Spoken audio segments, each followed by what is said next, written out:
जय श्री कृष्ण बालमित्रांनो, आज आपण अधिक मासाच्या आठवा अध्यायातली गोष्ट बघणार आहोत. गोष्टीचं नाव आहे नामस्मरणाचा महिमा. बघा, लक्ष्मी म्हणाली, नारायणा, या जगात काही माणसे अशी असतात की गरिबीमुळे त्यांना अधिक मासात सुद्धा कसले दान देणे जमत अशक्य असते. काही माणसे आजारी असतात, त्यांना पण कुठलीच व्रत करता येत नाही. अशा माणसांना अधिक मासामध्ये स्नान करता येत नाही. अशा माणसांनी कोणते पुण्यकर्म करावे ते सांगा.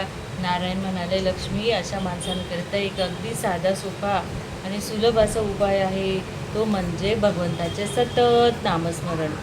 आणि मग हे अखंड नामस्मरण पावन झाल्याची उदाहरणे पण आयुष्यात फक्त एकदाच मरते समयी केलेल्या भगवंताच्या नामोच्चारामुळे अजामिळ या नावाच्या दृष्ट माणसाचाही उद्धार झाला. म्हणून आजारी किंवा अगदीच अशक्त अशा लोकांनी बसल्या जागेवर भगवंताचे नामस्मरण केले तरी पण त्याचं पुण्य मिळतं. अशीच एक नर्मदा काठावर एक जोडी राहत होती, पती पत्नीची. पती हा खूप कंजूस होता. त्याच्या घरी खूप धनसंपत्ती होती, पण त्याच्या कंजूसपणामुळे तो कधीच कोणाला दानधर्म करत नव्हता, कोणाला खाऊ घालत नव्हता. आणि संपत्तीच्या लालसामुळे तो सतत धावत पळत होता. पण त्याची पत्नी जी होती ती खूप पुण्यवान होती आणि ती भगवंताचं सतत नामस्मरण करत असायची. आणि अशा तिच्या पुण्यामुळे हा खूप करोडपती होता, पण याच्या हातून कोणाला दानधर्मच होत नव्हता. त्यांनी म्हणजे राजाकडून दान मिळावं म्हणून त्याच्या गरिबाच्या यादीमध्ये सुद्धा त्यांनी नाव नोंदलेलं असतं. आणि असा हा लोभी माणूस सतत पैशाच्या मागे धावत असतो.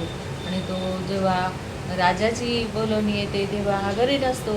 आणि मग तो घरी येतो तेव्हा तो काय करतो, का येताना सरपणाचा भारा डोक्यावर घेऊन येतो.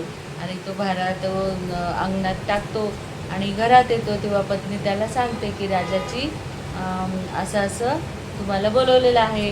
आणि ह्या लोभाच्या धनामुळे तसाच आल्या पावली पाणीही न पिता परत निघतो राजाकडे जायला. तेव्हा त्याच्या पत्नीला त्याची काळजी वाटते आणि म्हणून ती म्हणते की ही पाणी तर प्या. तो म्हणतो, नाही, पाणी प्यायला पण वेळ नाही आहे. तेव्हा ती त्याला दुधाची झारी हातात देते आणि तो पाणी समजून ते घेऊन जातो.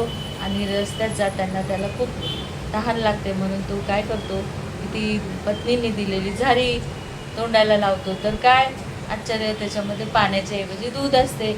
आणि म्हणून तो तिथे पण आपल्या पत्नीला म्हणतो की हिने दूध उगाच वाया घालवलं, पाणी न देता दूध दिलं. आणि म्हणून तो त्याची गोंडी टाकतो आणि ती झारी पूर्ण तिथे एक मुंग्यांचं वारूड असतं आणि त्याच्यामध्ये नागाचं वारूड असतं आणि त्याच्यामध्ये तो संपूर्ण झारी ओतून देतो. आणि मग ती झारी ओतल्यानंतर त्यातला नाग प्रसन्न होतो.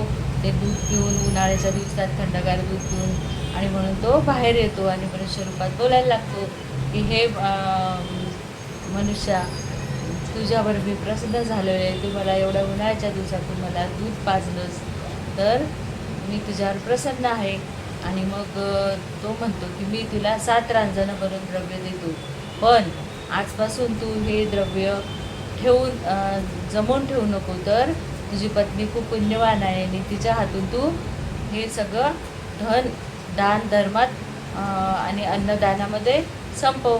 आणि मग तो घरी येतो आणि घरी आपल्या पत्नीला सांगतो आणि ती पत्नी अन्न दान करण्यास सुरुवात करते.